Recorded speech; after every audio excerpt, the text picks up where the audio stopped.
Maayong adlaw, so karon dayong adlaw guys kay manglaag ta diri og SM Butuan. Kay half day lagi among duty, so kailangan nato maglaglaag pod balag kita lang usa.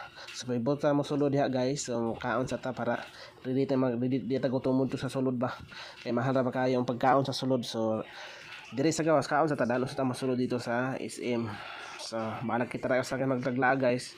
Naglag mo ko ni guys tungod kay half day ra man among duty, short time lang. So libang-libang sa tani kay kung sa balay ra man gud perting inita sa balay, so pabugnaw sa tan diri dapita. So hanay na ko sa entrance di ay. So, entrance balag daghang ken tawo diri magtanaw-tanaw lang gud ta ani. Tanaw-tanaw lang sa nga palitonon diri gud balag di ta mo palit. So ato nang balikan pohon kung na tay budget. So samtang nasulod ko diri sa sulod, grabing tao diri sa SM Pro, nindot tong kailang taon diri gud guys kay daghan kay palitonon pa nya napos sila yung mga baligya diri nga kanon apoy nagkanta-kanta diri guys. So tan-aw ra ko diri para malibang pud akong kaugalingon kay abdi naman namon duty god. Gituyok din ako ning SM first floor to second floor and third floor. Saro isa ka oras nga laglaag diri sa dili ka mapulan. So kadugayan lagi guys kay napulan jud ko pero murag gutom jud ko. Ani ko sa second floor na nakay matanawan diri mahalas na mahala man pa ng mga baligya guys ay. Nya wala man tay kwarta ani ha. Adto lang ta sa dolaan ani para malinga pud ta. Hindot jud mulaag diri guys nga uban imong pamilya ba. Banding-banding mo isuroin mo siya diri among pamilya.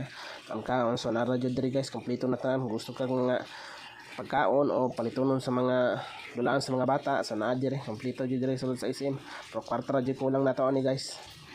Kung nakay kwarta diri naa jud taray palitonon diri. Actually noon guys, akong partner noon nakalaag na siya diri kay diri man siya na-assign sa una sa trabaho pa siya. Pero karon ang akong baby wa pa jud nakalaag rin aning nakuan SM Butuan. So nana ko sa dulaanan guys, so nalingaw ako diri dapita bahalag medyo gutom pero nalingaw ko ang dula-dula. Gusto ta ko mo kanta ba pero na pulibok man gud ang ilang bidyokihan.